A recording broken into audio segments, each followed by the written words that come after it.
Hello नमस्कार साथियों, मैं आपका दोस्त आचार्य विनोद आपके साथ बहुत सी रोचक जानकारी के साथ इस बार फिर से उपस्थित हुआ हूँ।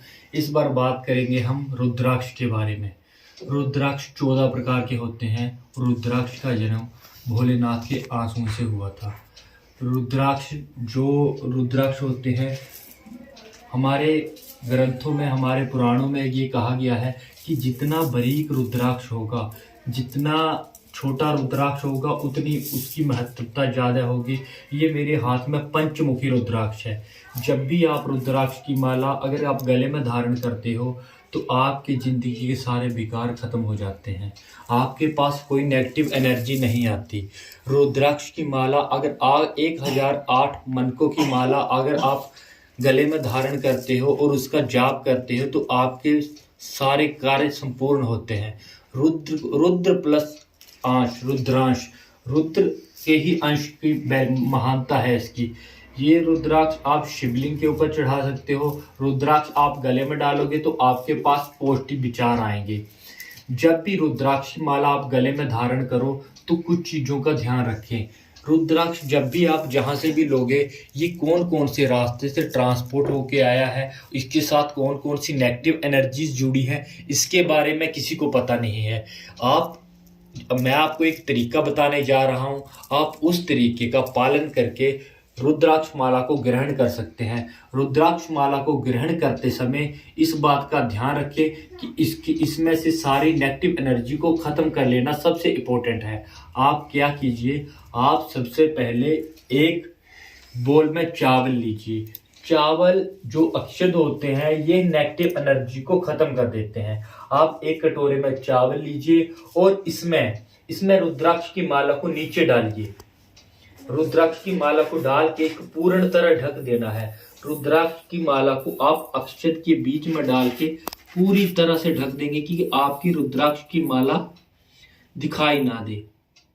आप रुद्राक्ष की माला को अक्षत में ढक देंगे और ये दिखाई नहीं देनी चाहिए। ध्यान से देखिए दोस्तों, ये आपके लिए बहुत इंपॉर्टेंट चीज़ है। अगर आप रुद्राक्ष की माला धारण करते हो तो आपके बहुत सारे ग्रह टल जाते हैं, आपके शरीर में पॉजिटिविटी आती है, आपकी हर मनोकामना पूर्ण होने लगती है। क्योंकि रुद्राक्ष भी रुद्र का अंश है। आप मान के चलो, ये रुद्र भोलेनाथ के आंखों के आंसू से पैदा होने वाली चीज़ है। ये एक अमृत के समान जीवन में हर रस को भर देता है। आप इसको चावल या आप अक्षत बोल सकते हैं, अक्षत में इसको पूरी तरह ढक दें। ये दिखना नहीं चाहिए। देखो, मैंने आपके सामने अक्षत में पूरी तरह फिल किया हुआ है, अभी आपको दिखाई नहीं दे रहा है। अब आप क्या करोगे, इसको इसी पोजीशन में 1-2 घंटे रखो। इससे क्या होगा, इससे ऐसा होगा कि इसमें जितनी भी नेगेटिव एनर्जीज होंगी वो सब अक्षत इसके से निकाल लेगा। क्योंकि चावल में वो नेगेटिव एनर्जी निकल जाती है और नेगेटिव एनर्जी निकलने के बाद आप जैसे कि आप देखोगे, मैं 2 घंटे के बाद इस माला को इसके अंदर से बाहर निकालूंगा और निकालने के बाद इस चावल को खाना नहीं है, इस चावल को आपने फेंक देना है। क्योंकि इसने इसकी सारी नेगेटिव एनर्जी सोख ली है। ऐसे ही आप रुद्राक्ष की माला को ग्रहण कर सकते हो। ग्रहण करते समय इसको आप ग्रहण करने से पहले नमक में भी डाल सकते हो या आप चावल में डाल सकते हो। पर चावल में डालना सबसे हमारे ग्रंथों में सबसे सही माना गया था, क्योंकि चावल जो होता है वो नेगेटिव एनर्जी को सोख लेता है। इसके बाद आप इस रुद्राक्ष की माला को ग्रहण कर सकते हो। माला को जाप करने के लिए आपको ऐसी थैली मिलती है। क्योंकि आप जब भी रुद्राक्ष की माला को गले में धारण करते हो या इसका जाप करते हो तो ये माला दिखनी नहीं चाहिए। क्योंकि जब भी हम किसी को दिखावट के लिए कार्य करते हैं तो उसका प्रयोजन सिर्फ दिखावट ही रह जाता है। हमारा प्रयोजन दिखावट नहीं है। हम कर रहे हैं अपने भले के लिए, अपने समाज के भले के लिए, अपने देश के भले के लिए, पूरी दुनिया के भले के लिए।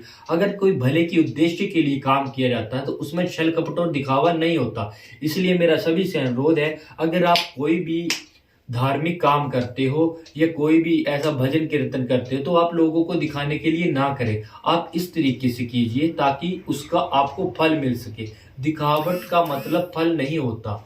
दिखावट सिर्फ लोगों को दिखाने के लिए है, वाहवाही लूटने के लिए है। उस प्रयोजन से अगर आप करोगे तो आपका फल निष्फल हो जाएगा। अगर आप पूर्ण रूप से फलीभूत होना चाहते हो, आप कोई भी ध्यान मग्न होके कोई भी कार्य करना चाहते हो, तो उसको लोगों को बताना नहीं है। मेरा भी आपको वीडियो दिखाने का उद्देश्य यही है कि आप कोई भी रुद्राक्ष की माला अगर बाहर से लेते हो, उसको गले में धारण करते हो, तो उसको सीधा गले में धारण नहीं करना है। क्योंकि अगर आप सीधा गले में धारण करोगे तो उससे क्या होगा, उससे इसकी नेगेटिव एनर्जी भी साथ में आ जाएगी।